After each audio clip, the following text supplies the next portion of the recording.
most people's minds cannot be reversed or cannot be ignited to realize what they're capable of. So that's why 95% of people in this world are gonna live in this sheepish state of mediocrity, of just doing what other people tell them to do, what society tells them to do, and they're not gonna evolve.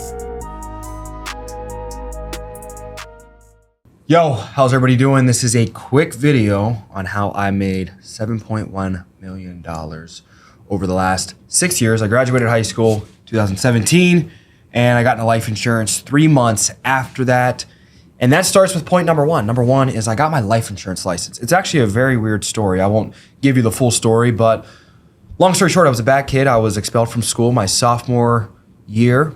And from there, I was working at UPS during the day, and I pretty much had no hopes. My dad had recently got out of prison. I went to visit my dad in Arkansas. I thought I was going to rehabilitate a relationship, and I knew he knew how to get money. So I was like, maybe I can figure out how to get money. I always wanted to be rich. And so I'm deep in prayer. I'm in Arkansas. I'm working for my pops at his restaurant, just different gigs, and thinking things are going to play out. But in the midst of it, I'd given it a few months, and I was enrolled in college for like a week, 2 weeks. Started studying subsidized and unsubsidized loans, and realized they accrue your loans accrue interest immediately, and then the unsubsidized or the subsidized, I believe they accrue interest obviously when you complete a certain amount of time in school. And so I was like, this is definitely not for me. And for the simple fact that I'm going to college, and I'm like, these classes seem somewhat remedial, which probably was a reflection of me just not paying attention in school. So come back to Pennsylvania, and I upload my high school diploma, which my mom pretty much got for me, my junior and senior year, which she pretty much did entirely for me. So I upload that onto different job sites like Indeed, must have clicked a bunch of different tabs, and what do you know, voila, I get an email. Simon Arias, and I believe, oh man, I started doing research, like the CEO of this insurance company emailed me. I look back a year or two later, I'm like, oh, that's an automated email, some type of recruiting system. But I go check it out. I think it's I don't think it's legit. I think it's a scam. I think what everybody else thinks. You're 18 years old, you don't have any credentials. I had nothing. Just some will. I was 145 pounds soaking wet my senior year, and I had cornrows down to my shoulders and this Gabriel Brothers suit on. So I don't know if you guys know what Gabe's is. It's like a Dollar Tree or a Goodwill type of deal. But I felt clean. I felt snazzy. But I did not feel like I was going to secure the job. Come to find out, life insurance isn't very difficult. Sales isn't very difficult necessarily to get into, but it's hard to stay into. So I get my life insurance license, cost me a couple $100, and I made $1,000 within my first 2 or 3 weeks. So that would be step one in the process of me accumulating this $7.1 million. And guys, this is gross income. This is gross. I'm not, net income is a percentage of this number. So I'm just giving you guys in regard to perspective of what I've grossed over the last 6 years. A lot of people just come on here, they start throwing numbers around. I put a post up on my social media. I absolutely despise the individuals that, I don't think you have to fake it to make it. I think you just reveal the process of making it. There's volatility, there's up and down. It's like life is like a stock chart. You know what I mean? If you look at any stock chart, it's, for the simplest explanation, like how I understand it, is you got your red days, you got your green days. Your red days, you lost. Your green days, you're winning. And so that's entrepreneurship. That's life, even if you don't select to be an entrepreneur. So that's life insurance. That's been my life with the significant amount of money I've made from graduating high school. And I remember my principal telling me, you're going to be just like your dad. You're going to end up in jail.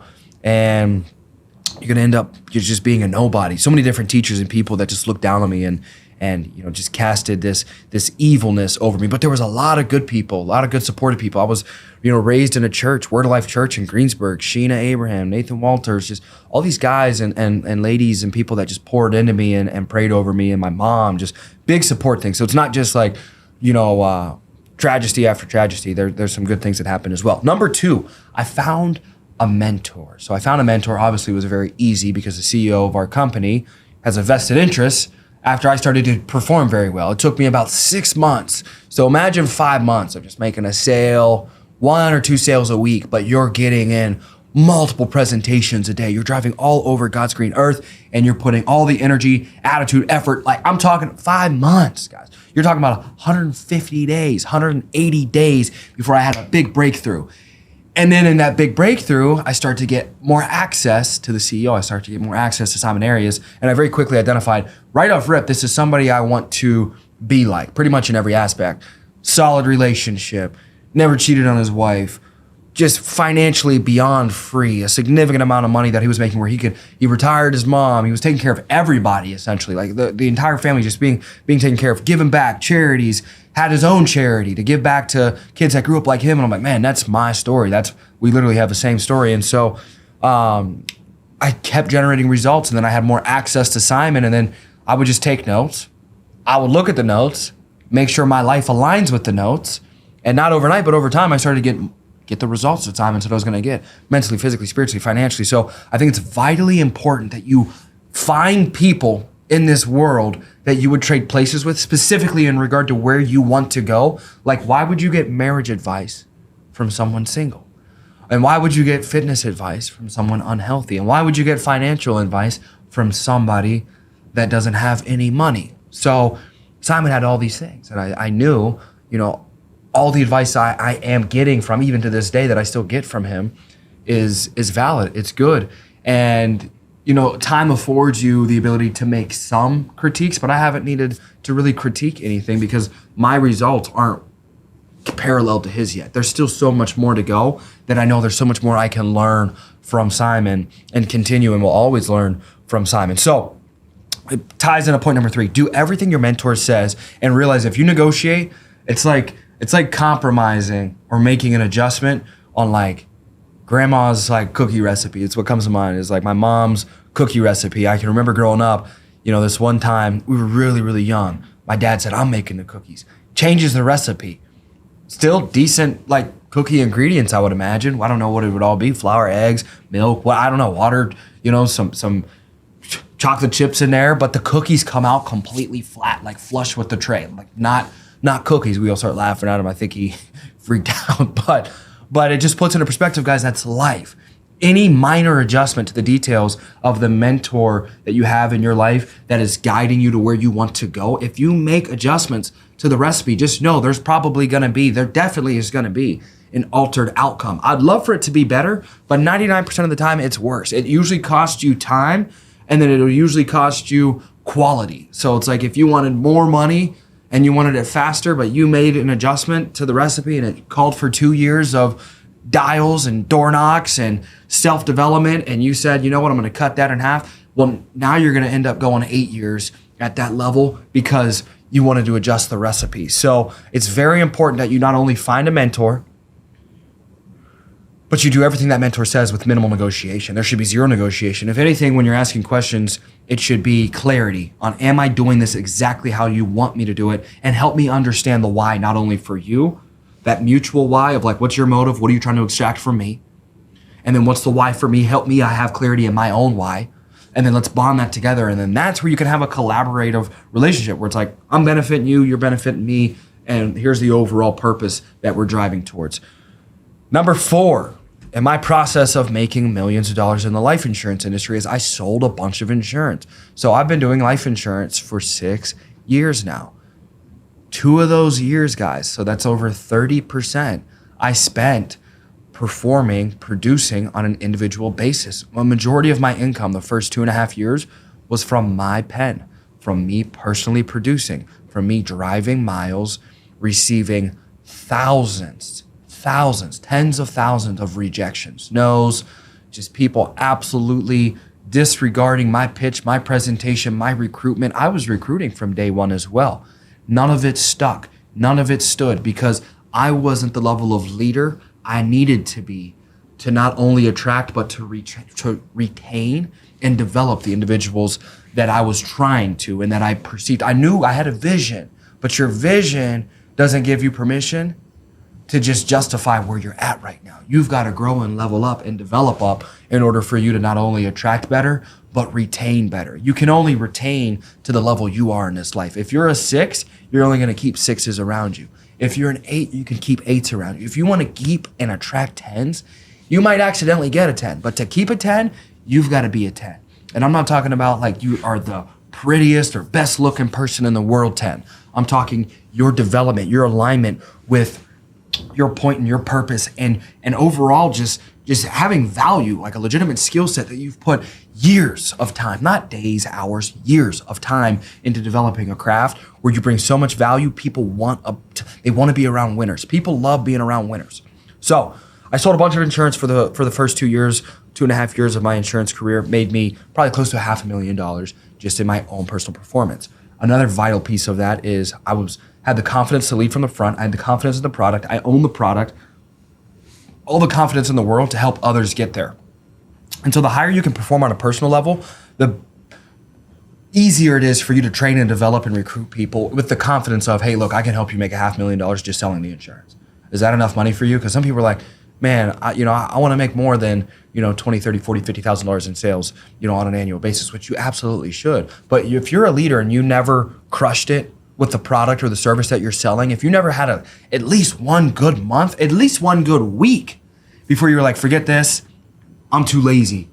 I don't want to sell the product and service. I just want to recruit and build a big team. You're doing a disservice to people. You're doing a disservice to people because now the people that you bring in, you're going to create this endless death cycle of, hey, listen, we're just going to come in here and make everybody else do our work and make us money.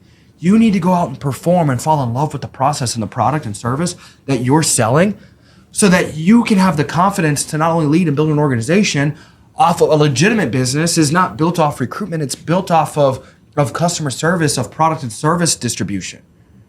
Like our business is structured where there's no compensation if product isn't distributed. I don't know what other businesses legitimately can sustain the test of time that a product or a service isn't being sold and a valuable transaction is taking place. If you're just recruiting people and you just have this mindset as a leader of like, I'm going to make a couple sales and then I'm going to stop doing this as quickly as possible. There's no other way to say it, guys. That's a loser mentality. You're not going to help anybody. Imagine the roles are reversed and you're working for a leader that's like, you know what? I'm too good for this. My talents are better used elsewhere. I'm not going to get on the phones. I'm not going to knock on the doors. I'm not going to lead from the front. I don't care if you run a fighting program. Imagine your coach is training you to become a world champion, but they never sparred ever. Like they never even got in the ring ever. Like how are they going to coach you to a championship level and they couldn't even spar? They can't even tap out the white belt in the gym. Like let's use our brain here. What type of leader do you want to be? That's a very important piece.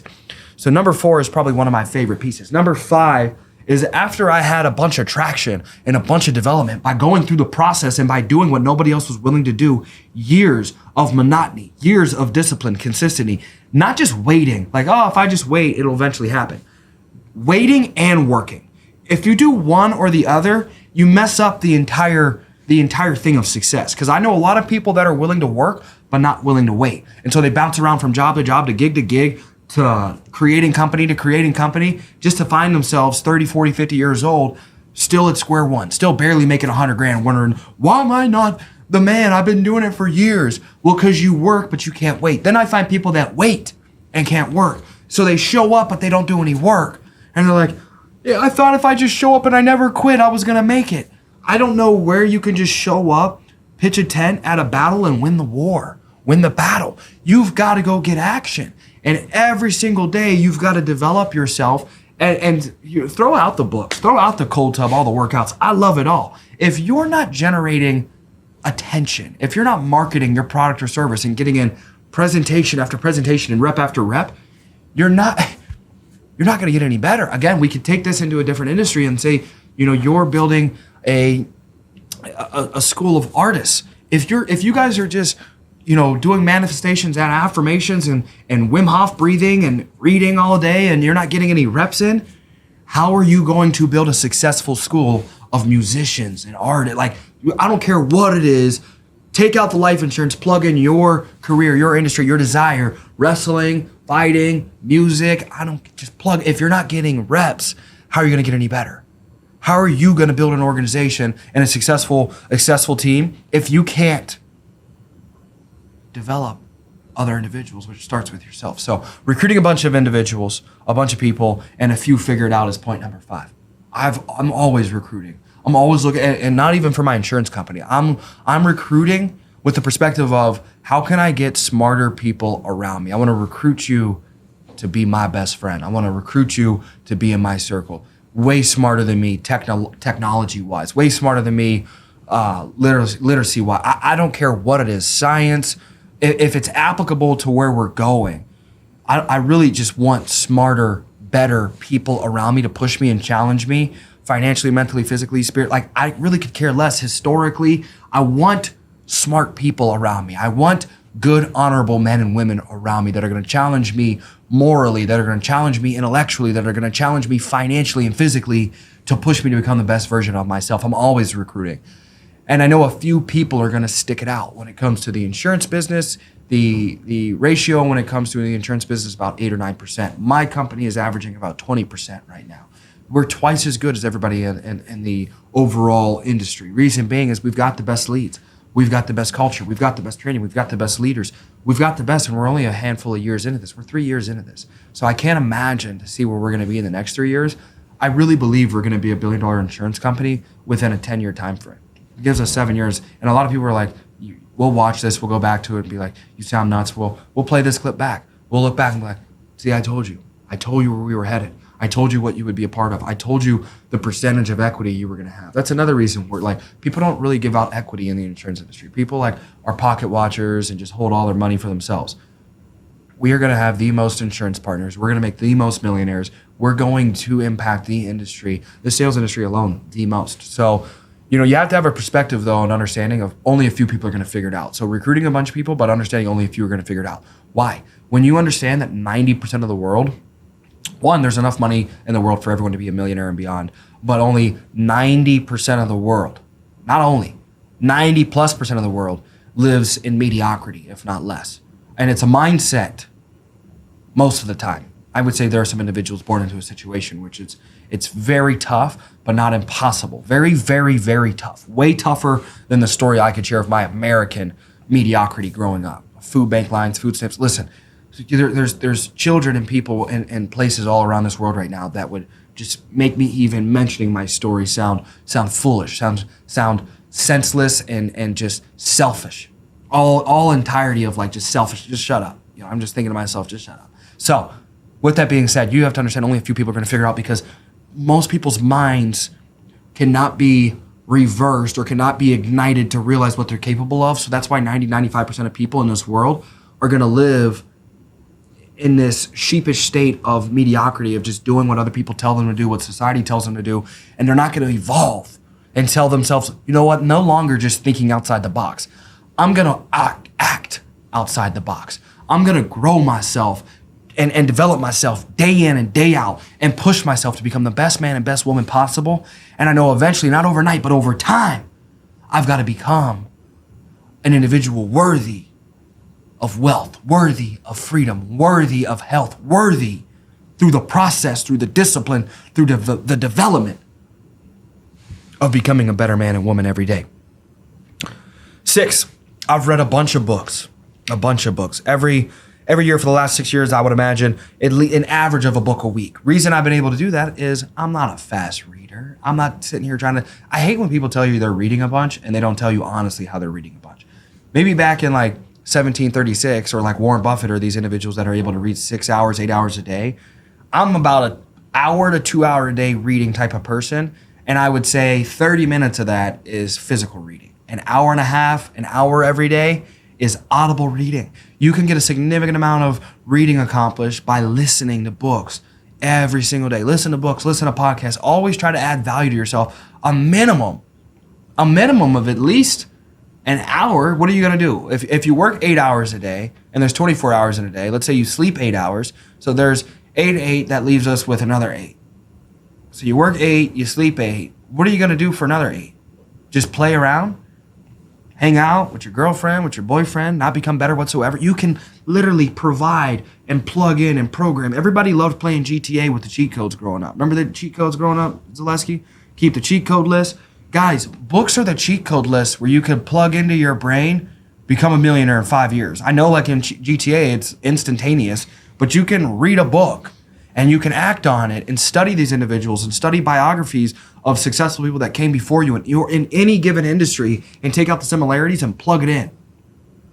And you can become a millionaire. And you can become a billionaire. And you can change the world. And you could, at a very minimum, you could 10x your life What are you making right now? 10,000 a year? 15,000 a year? There's somebody watching. We were. That's what we grew up on. 10 to 15,000 a year. Food stamps. That's what we grew up on.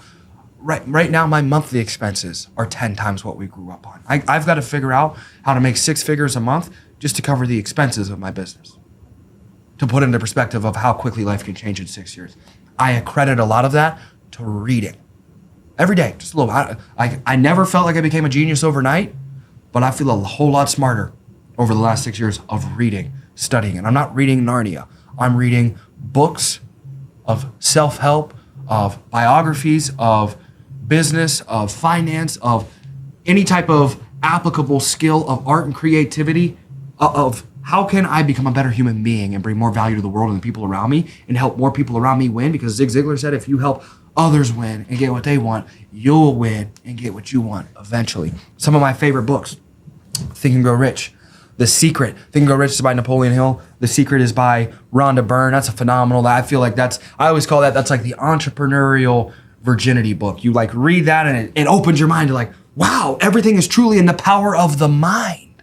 If I unlock the mind's potential and I guide the mind to positivity, I can create in my mind, and hopefully that will transmute into physical action that will do the work and the habits daily to create the life of my dreams. I can keep a strong, healthy body. I can create a strong and intellectual, intelligent mind. I can become financially free if I'm willing to unlock the power of the mind. Those 2 books right there will set you free. The 21 Irrefutable Laws of Leadership. John Maxwell book. Every John Maxwell book is phenomenal. Pick up a John Maxwell book. I've gone to 2 of his conferences. I've met him. He's an incredible man, and he's impacted me tremendously. Patrick Bet-David, Your Next 5 Moves. Phenomenal book. He just came out with Choose Your Enemies Wisely. Phenomenal book. Built my career, my insurance career. I didn't even realize I built my insurance career over enemies, over people that put me down and doubted me and told me you were never going to be anything. You're not going to make it. Insurance isn't going to make it. You're not going to make it. Look who you're associated with. Look what just happened. Look at this and look at that. Look what they're saying about these people in the news. Look at this and look at that. And what about chargebacks and what about better contracts and better leads? And what if we had this and we did that? And like all these haters, these enemies, the principals and the teachers tell me you're going to end up like your dad. You're going to be nothing. You're going to be just like your dad. And I can remember vividly. You're going to end up just like your dad in jail. No one's ever going to care about you. You're never going to make it. Every single word, every single bad look, every single person that didn't hit me up and support me and encourage me, I took it as offense as well, as opposition as well. And I used every ounce of it. Every ounce of it. I don't talk about darkness often, but I think the darkness and the demons that I've held on to have forged me into the man that I am today. In creating wealth and creating health and forcing me to level up every single day, because I think of those atrocities and those bad people. You know what I mean? They were a blessing. Those bad situations, they were a blessing. I wouldn't trade what I grew up in, what people have told me, what people are saying now. I wouldn't trade any of it because I knew it was worth it then, and I know I'll reflect back and it'll be worth it now. So number 6 was recruit a bunch of people and they'll figure it out.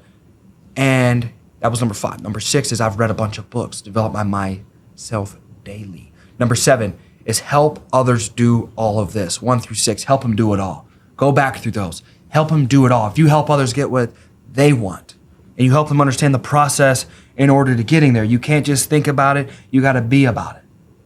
One of my favorite books that I just read this year from another PBD recommendations was three of them. Unreasonable Hospitality, Barbarian to Bureaucrat, and I believe the third one, I know it's over here somewhere, The Hypomanic Edge.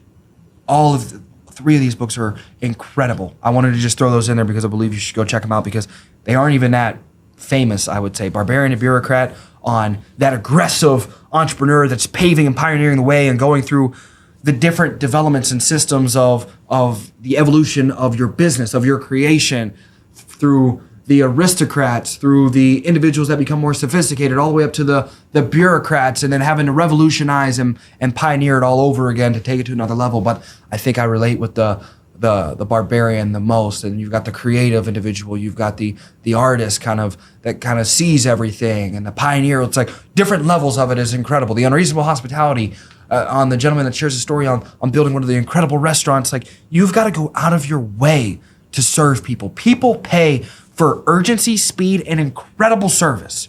Incredible service, genuine service, like you're serving your mother and you're treating your mother like it's her last day on earth, and you're giving her the world.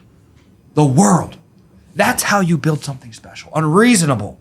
You have to be unreasonable with your hospitality, with how you treat people and love people and care for people, and you will change the world. Hypomanic edge, the understanding that it's all right to be a little off. The individuals we study, the successful ones, they would lock in almost these manic episodes of extreme periods of time, years of focus and dedication, of completely disregarding normalcy and saying, I don't care if I got to eat less, I got to drink less, I got to sleep less. I've got to do all these physical controllable things less in order to put more physical controllable effort into the things I desire. It's okay to be like that. Is that you? Maybe you just haven't been putting it into the right vehicle, into the right focus in the right areas, but you've got this energy that when you find something, you obsess over it and you click and you go to a whole other level. You go Jordan mode, you go Kobe mode, and you go to a whole other level. You got to help everybody else level up if you want to 10x and you want to make millions. Number 8 is the most important. I've kept God first. I've kept my faith first. I believe every single day just having some type of communication and some type of just prayer life, just prayer life, man. Just like giving it all to God and realizing like I can't do this without you, and putting you first in my life and all pursuits of my life. I believe it's Matthew 6:33 that says, if you seek first the kingdom of God above all else, everything else should be added unto thee. So I'm just trying to seek God in everything, and I know I'm imperfect. I know I'm not the best dude. I've got skeletons in the closet. I've got things I did that I probably shouldn't have done yesterday. I'm going to do things and make mistakes today, but I know it's God's grace and my consciousness to try to avoid the things that my consciousness is telling me to try to avoid. And a combination of these two things, that's how I become a better man, and that's how I stay in God's favor, and he takes care of me and my family. I know I wouldn't be anything without my faith, without Jesus. So that's a huge thing for me. That's the only thing for me. Nothing else matters if God isn't the foundation, if God isn't the point, the direction, the purpose, all of it. He encapsulates all. He's the foundation, he's the ceiling, he's everything. So, bonus. We'll leave you with this. The bonus is, I didn't quit or get shiny object syndrome and jump all over the place like I mentioned earlier. The individuals I see that stay mediocre, they quit. They can work, but they can't wait. And I think those people annoy me more than the people that wait and just have a really slow work pace. The people that can work, like you'll find really talented, good workers, but they can't wait. It's always the next thing. It's always a new thing. It's always, I need 10 streams of income. And then you go to study these multi-millionaires, 100 millionaires, billionaires, successful individuals. Yeah, they've got little streams of income here and there, but they've spent decades focused on one area. Mr. Beast, my age, worth 1,000 times more than me, $1 billion. If you study him, the last 12 years, 14, 15 years of his focus has been on media, YouTube, video creation. Go show me where he's talking about Bitcoins and selling insurance and doing this or doing that and fighting. Like, if it isn't for his YouTube, go show me. Go find that for me. For those of you that are like, I need 100 streams of income. You need one stream, and you need to focus on it. You can monetize anything if you become incredibly infatuated with it, incredibly obsessed with it, and you stay locked in and you say, no matter what, I'm going to spend the next decade focused on this one craft. And if I can't monetize this to take care and generate a life of my dreams, maybe then I'll reconsider. But a real warrior will give his life to see the vision fulfilled. A real obsessed, a real entrepreneur, like a true if we look back ages ago of like what a real entrepreneur would have been, the individuals that really had to figure it out without any technology assistance and artificial intelligence, all these things we're able to leverage today. Like somebody that really had to get it out the mud. What would they do? What would they say? What would they think? Let me quit until I figure it out. Let me just keep quitting until I figure it out. Or I will stay focused, even if it costs my entire life to make the dream come to fruition. So these are my 8 points on how I've made $7.1 million since graduating high school. Hope this helped you. Have a great day.